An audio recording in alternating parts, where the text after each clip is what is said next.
ब्रज में न जाने कितने ही लोग प्रतिदिन ब्रज और वृंदावन में बसने व रहने की आस लिए आते हैं।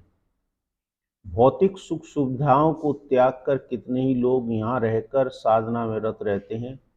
असंख्य संतों ने इस दिव्य भूमि को अपनी साधना स्थली बना लिया और यहाँ पर रहकर आश्रम, मठ, मंदिरों का निर्माण कर लोक कल्याण का काम किया है।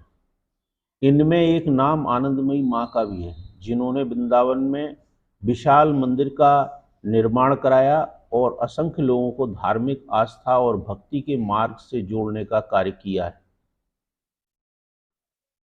आनंदमयी माँ का जन्म 30 अप्रैल सन 1886 ईस्वी बृहस्पतिवार के दिन रात्रि 3 बजे त्रिपुरा जिला अंतर्गत अविभाजित बंगाल प्रांत के सेउड़ा नामक ग्राम में हुआ। पिता श्री विपिन बिहारी भट्टाचार्य तथा मां का नाम मोक्षदा सुंदरी था। पूर्व जन्म की इन्हें स्मृति बनी रही। बचपन में मां को खिला पिला देने पर भी वह हमेशा आकाश की ओर ही निहारती रहती थी। बाल्यावस्था में स्वाभाविक उदासीन स्वरूप देख लोग इन्हें ढेला या विदिशा भी कहने लगे थे, जिसका मतलब आजल या पागल कहते हैं। इन्हें अपने देह की कोई सुध बुध नहीं रहती थी। माँ ने बचपन में इनका नाम निर्मला सुंदरी रखा था। आनंदमयी माँ नाम तो बाद में ढाका के प्रसिद्ध ज्योतिष चंद्र राय के साथ एक बार सिद्धेश्वरी शमशान में जाने पर वहां के सन्यासी स्वामी मौनानंद महाराज ने रखा था। शैशव काल में अपने पितामह की सानिध्य में गांव की एक पाठशाला में अल्प शिक्षा ग्रहण की थी, क्योंकि उस समय शिक्षा देश काल की सीमा तक ही सीमित थी। फिर भी तीव्र प्रतिभा एवं विलक्षण स्मरण शक्ति की धनी होने के चलते आप शिक्षा के प्रति अब जैसी इतनी जागरूकता न थी। उस समय की प्रथानुसार 13 वर्ष की आयु में सन 1909 में ढाका विक्रमपुर आठपाड़ा गांव के रमणी मोहन चक्रवर्ती के साथ आपका विवाह हो गया था। इनकी लघु वैवाहिक जीवन यात्रा में भी अंतर्मुखी साधना प्रभावित रही। मां के कारण ही पतिदेव रमणी मोहन का नाम भोलानाथ के नाम से विख्यात हुआ। विवाह के कुछ समय बाद ही पतिदेव की पुलिस नौकरी भी छूट गई। परिस्थितिवश ऐसे में 4 वर्ष तक जेठ के साथ साधन निरत रहते हुए रहना पड़ा। भोजन बनाते ही कभी समाधि लग जाती। ऐसी दशा देखकर आपसे जेठ बड़े प्रसन्न थे। चूल्हे पर चढ़ा सब कुछ जल जाता तो जेठानी प्राय नाराज रहती थी, पर कुछ बस न चलता। कुछ वर्षों बाद पतिदेव की नौकरी नवाब की रियासत अष्टग्राम में पुनः सर्वे विभाग में लग गई। तब वहां जयशंकर सेन के बाड़े में आप रहने लगी थी। सेन की पत्नी आपके प्रति इतनी श्रद्धा रखती थी कि उन्होंने आपका नाम खुशी की मां कहकर बुलाना शुरू कर दिया था। आप भागवत आदि सुनते सुनते भावावेश में आ जाती थी। इसी बीच 18 वर्ष की आयु में कई बार नौकरी से स्थानांतरण भी हुआ। आपके अंदर जीव तीव्र प्रकट ज्योति होते देख कितने ही तांत्रिकों एवं ओझाओं को आपके पति देव ने दिखाया, किंतु सभी नतमस्तक होकर वापस चले जाते थे। तब कहीं पतिदेव को भी ज्ञात हुआ कि यह पूर्व अर्जित भाव दशा ईश्वरीय प्रदत्त महत स्थिति है।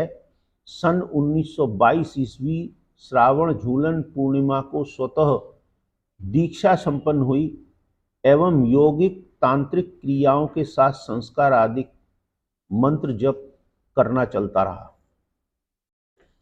आपने कोई संप्रदाय नहीं चलाया, किंतु सभी देवी देवताओं में आस्था और उनका सम्मान करती थी। इसी बीच सन 1924 ईस्वी में उन्हें नौकरी छूट गई।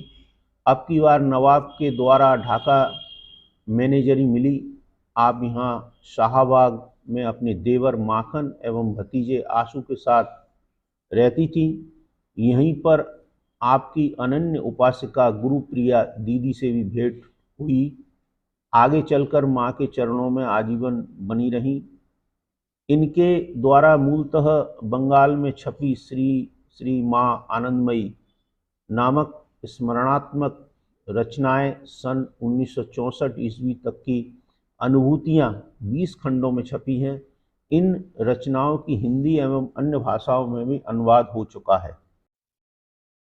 माँ की बाहरी यात्रा सन 1927 ईस्वी से हरिद्वार तीर्थों के कुंभ मेले से प्रारंभ हुई। लौटते समय मथुरा वृंदावन आई, फिर तो काशी आदि विभिन्न तीर्थों की यात्राएं होती रही। बंगीय परिवेश के कारण आप शक्ति की विशेष उपासका थी, किंतु साथ में गौड़ीय संप्रदाय चैतन्य महाप्रभु के प्रति निष्ठा थी।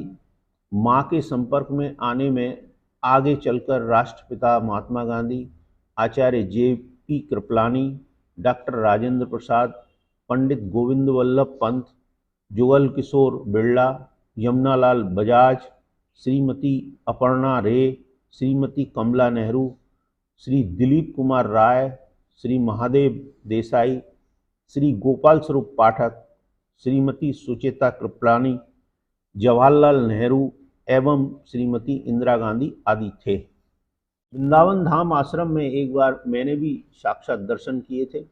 उस समय उनका स्वास्थ्य खराब चल रहा था। मैंने दर्शन किए और फिर 27 अगस्त सन 1982 ईस्वी को 96 वर्ष की आयु में माँ ने देहरादून स्थित अपने किशनपुरा आश्रम में इस धाम को छोड़कर हमेशा के लिए सभी को छोड़कर चली गईं। चमत्कार की तो बात यह है कि इतनी वृद्धावस्था होने पर भी आपके एक भी बाल सफ़ेद नहीं थे, बल्कि स्याह काले ही बने रहे। आपके आश्रम वृंदावन में छलिया राधा कृष्ण की सेवा पूजा होती है। मंदिर का निर्माण सन 1950 ईस्वी के लगभग सुश्री माँ आनंदमयी जी के द्वारा किया गया। मंदिर में ठाकुर छलिया राधा कृष्ण विराजते हैं। बगल में गौर निताई भी हैं। मंदिर एक विशालकाय अहाते में बना हुआ है। ठाकुर के छलिया नाम पड़ने का कारण बड़ा विचित्र है। एक बार ग्वालियर के महाराज जियाजीराव सिंधिया ने अपने लिए अष्टधातु निर्मित एक भव्य मूर्ति बनवाई थी। स्थापना उत्सव में माँ को भी बुलाया, किंतु उत्सव के पहले ही अचानक महाराज परलोकवासी हो गए। इस घटना से उनकी पत्नी जियाजी राव सिंधिया बड़ी मर्माहत हो गईं। माँ के समझाने बुझाने पर अचानक क्या आया कि छलिया यह वृंदावन धाम में ही बसना चाहते हैं। माँ से वार्तालाप हुई। माँ ने स्वीकार कर लिया और वृंदावन स्थित रामकृष्ण मिशन हॉस्पिटल के सामने आनंदमयी माँ का आश्रम है, जहाँ राधा रानी विग्रह छलिया ठाकुर के साथ गौर निताई विग्रह भी स्थापित किए हुए है। तभी से ठाकुर का नाम छलिया पड़ गया। एक बार काशी पक्के मोहल्ले में कोई बंगीय भक्त जमींदार का गोपाल मंदिर था। गरीबी के कारण आने वाला खर्च बंद हो गया। भक्तराज 3 बार गोपाल जी को गंगा जी में पधराने का प्रयास किया। 2 बार व्यवधान पड़ने से गोपाल रुक गए। तीसरी बार ठाकुर ने स्वप्न दिया, मुझे आनंदमयी माँ को भेंट कर दो। माँ के आश्रम में पता लगाते हुए वक्त पहुँच गया और घटना सुनाते हुए माँ को भेंट कर दिया। माँ ने वहीं काशीपुरी में गंगा के तट पर आनंद ज्योति नामक मंदिर का निर्माण कराकर वहीं लड्डू गोपाल का विग्रह विराजित कर दिया।